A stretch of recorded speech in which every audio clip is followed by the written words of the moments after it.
like everything that you thought that you knew. Like, like what is it that you are going to do to win like that game? Because if you are not thinking at that level, you've lost already. So why waste your money doing anything less than that? And like people don't tell you that when you go to a marketing agency or go to an advertising agency. They just go, yeah, cool, you want to do that thing? I'll make that thing for you. Yeah, no worries. We got some team out the back and we can digital market your thing. We can build the big website thing. We can build the marketing campaign thing.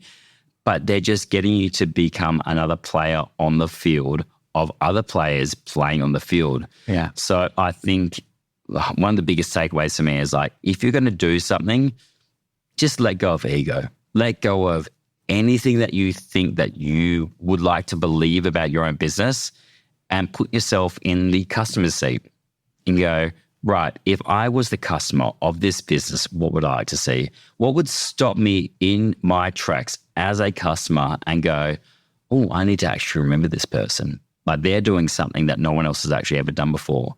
Because every other business, like honestly, 95% of business I deal with, they go, all right, let's just do this. And we go, okay, why are you doing that? I go, well, my competitor is doing this, that, and the other. So we need to make sure that we're keeping up with them. It's like, yeah, but they've already owned that space. Yeah. And there's a great case study in this as well. There was a business in the UK and they go, right, what we're going to do is we're going to do 2-for-1 glasses. And we go, great. Okay, no worries. 2-for-1 glasses. That sounds great. Sounds like a great offer. It's really competitive. Like it's going to be a nice promotional offer. And you go, right, who is that advertising to the consumer? And they go, well, 2-for-1 glasses. That sounds like Specsavers, right? Yeah. And you go, no, that's actually Vision Direct. That's the name of our company. And you go, right, so you've spent $2.8 billion promoting your competitor's company because you didn't have an offer that was distinctive or completely different from your thing. Specsavers offer isn't actually 2-for-1 glasses. It's like should have went to Specsavers. Yeah. They just happen to have a promotional element, which is like you can get 2-for-1. But another company goes, well, if that's what they're doing, we should do the same thing. Yeah. But by advertising, by doing the same thing, just trying to blend in, it reinforces the primary player's position, which I think is super interesting. So who's the best company in the world? I've got one in my mind, right? So let's you go through and you tell me the top sort of 3 companies that are killing it. Yep. And I'll tell you the guy that is the company that I just think in my mind, I went, oh, this is how you do this.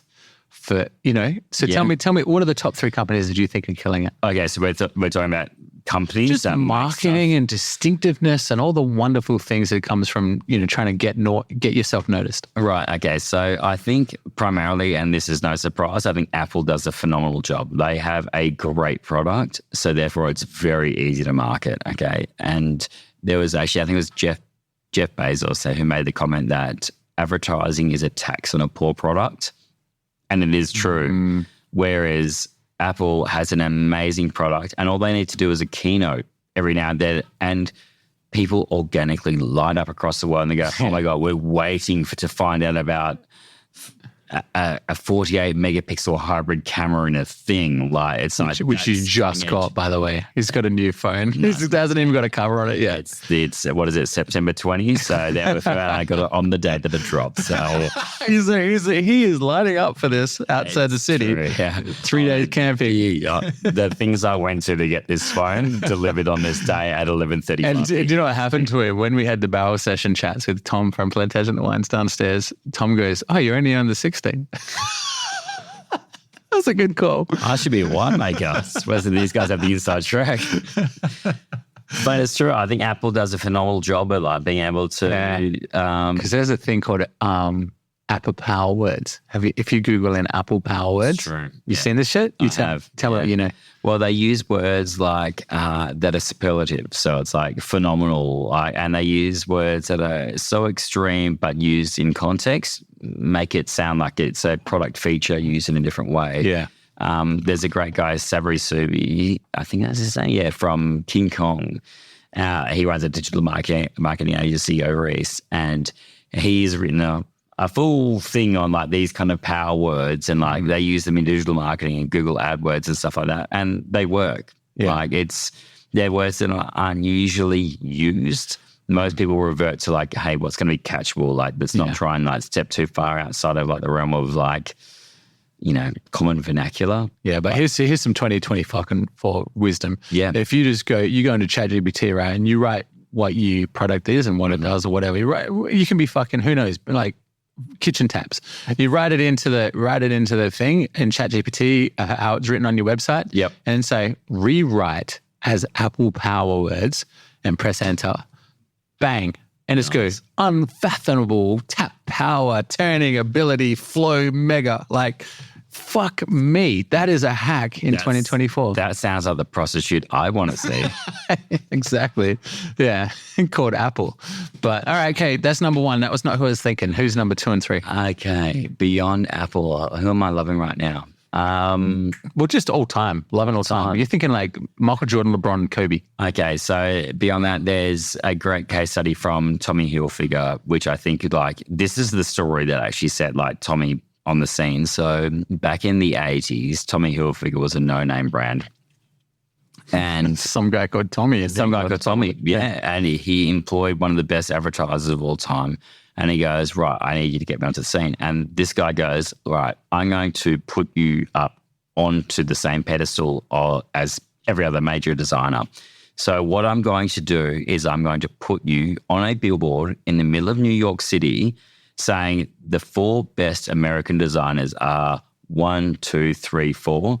And the names were like Calvin Klein, da-da-da, da-da-da. And like they all had like blanks in the name, so you couldn't quite tell who they were. So, but it had like a C, because you fill in, you fill in the blanks. And it said at the bottom of the billboard, the Tommy Hilfiger logo, which is the kind of like the 2-panel like white, red, blue on both sides. Yeah. It goes, this is the logo of the least known of the 4. Anyway, Tommy Hilfiger blew up overnight. Everyone's like, who is this guy? Tommy Hilfiger. Like, and I had it written out. Like, it was like, this is a name. He has a store in New York City. This guy, the audacity for him to kind of get out there. Yeah. Anyway, the advertising creative behind this was sitting at a restaurant one night, and one of the guys from the billboard, one of the top 4 designers, comes up and goes, dude, what the fuck do you think you were doing? You came up and you've done this for this guy. Like, what were you thinking? Like, and he goes, well, why would I wait for you to do what you did in 10 years to do what I can do in like a week? Like, I made this same guy's amount. Like, I made the same value that you've created over 10 years. For 30 years, or 40 years, if you're a Hugo Boss, in a week. Yeah. Like, so if I could do that, why wouldn't I? I've shortcutted everything that you need to do. I put him on the do you know, that's the American mentality. Yeah. Do you know what? I've been working with Americans, and this is so fucking crazy about them. They don't give a shit. If you're winning, they're into it. That's it. And it doesn't matter how you win. They just love a champion, and they go, you go get your bread. Yeah. You go, even if it's at my expense, you win. And they sort of reinforce each other, which is kind of the opposite of Australia, where you go, don't tell anybody you've made any money. Don't fucking tell anybody. Yeah. Like, you just play it down, you play the thing. But Americans are like, we love a winner. We love a champion. We love a story. Go get it. And that is mind-blowing for an Australian. We're humble. We're too humble, and like people aren't used to talking about themselves in a good way. Now, I think that as a business owner, you need to be cool with not talking about yourself. Like, the story that you would tell as a business owner is not the story that people want to hear. And I've dealt with people who like run their business, and they go, and you put them in front of a camera, like, look, I won't name names, but like people who Robert G. Well, like even like some of the big breweries that I've worked for, and there's some of the stories that come out, and I've media trained them to say like, right, we've got big news coming out today. We've got all the major networks, and I'm going to media train you and give you the story that we need to tell.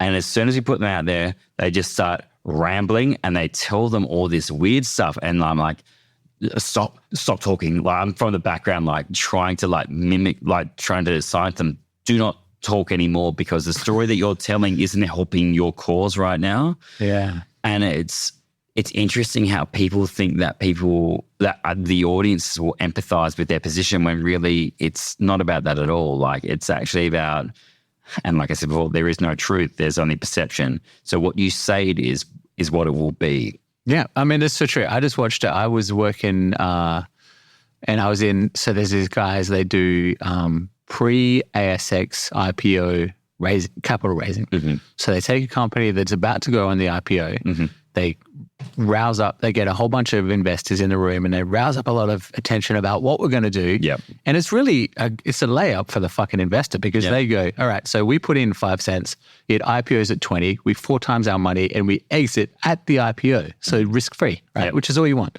And so, but the people in the company, when I watched them do their pitch, I was like, dude, you are reading off a PowerPoint behind you. Yeah. You don't have any immediate, you're not being charismatic. You're not selling your brand. The investor's going like, fuck, this is a layup. But even now I've got questions. And they just weren't doing it right. And I think, oh my God, people do not know how to pitch their brand or how to just like hit that precision. Yeah.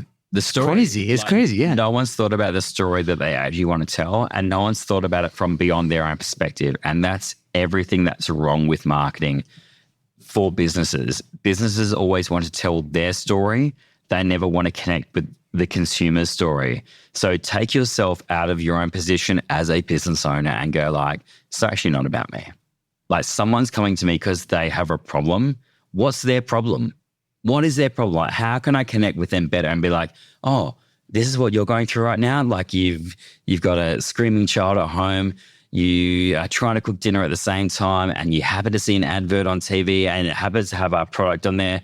How are we going to stop time for you to be like, oh my God, like with all this distraction in the world, you've stopped to make a moment for us as an advertiser to be like, yeah, all right, this could actually solve something for me right now. Like with all this distraction, all this bullshit, I've stopped you. I've connected with you. I've broken that thread of like bullshit world and you're connected and now you're going to make a decision as a result of that. Like that's it. Like no one actually wants to take notice. Like, or no one actually ever thinks about trying to buck the trend of saying, hey, let's step outside of doing what we do to try and be noticed. There's a German word that describes fuck me, I cannot remember, but it's like Schadenfreude or something like that. But it's like the fact, the richness and detail in which you live your life. Yep. You think about the detail of which you live life. Everybody lives their life in that and it's an emotion of the awareness that everybody lives their life in the richness and detail in which you live your own life. Yes. And that is fucking insane. Yeah. And so when you think about what do I pay attention to, then really the advertising is going like, how do I get somebody to pay attention to the shit through the noise that connected to me? Yes, correct. I don't know if that made sense because I fucking riffed all that. But do you know what? Because like there's so much noise and there's so much, you're thinking so much on your own. How did something touch me? Correct. Yeah. And that's not just because I went to a Christian brother school. That's because... But no, okay, all right. By an angel. But can you just tell me, just in one word, the third, you said Tommy Hilfiger and you said Apple. Okay, so this is a bit of a roundabout one, but like I was told a story recently about Angostura bitters. Oh yeah. So like, and honestly, the other reason why this side gets in is because it's topical for me because I just said a reason. And because I tried to get drunk off them one time when I was a kid. And unachievable. Well, not great. Scientifically, empirically tell you it's unachievable. I mean, you could try, but I don't know if it's good for it. Well, it said 40%. I didn't know that you had to do one drop at a time. Yeah, and the way that bottle is brewed is slow. And I've tried. I can tell you it's bitter. It's bitter. The secret is in the name. It's not great. Angostura bitters. So there was 2 brothers who started that brand. One of them was in charge of designing the bottle. The other one's in charge of the label. And the spirit inside was great. God forbid they have a conversation about just sharing the load. Exactly, right. And what had happened is they go, all right, well, we need to get this shit together. There's an award contest that we need to put our bidders into in order to like win, and it's going to set us up for life. Anyway, so they got to the awards. They presented their product with all these other brands. They got through there. The judges all go, right, dude, like you guys have a great product. These products are better, da-da-da. They have a lovely label, lovely bottle, la-la-la. And if you looked at like a bottle of Angostura bitters, when you look at the bottle, the label doesn't fit right. Like there's Yeah.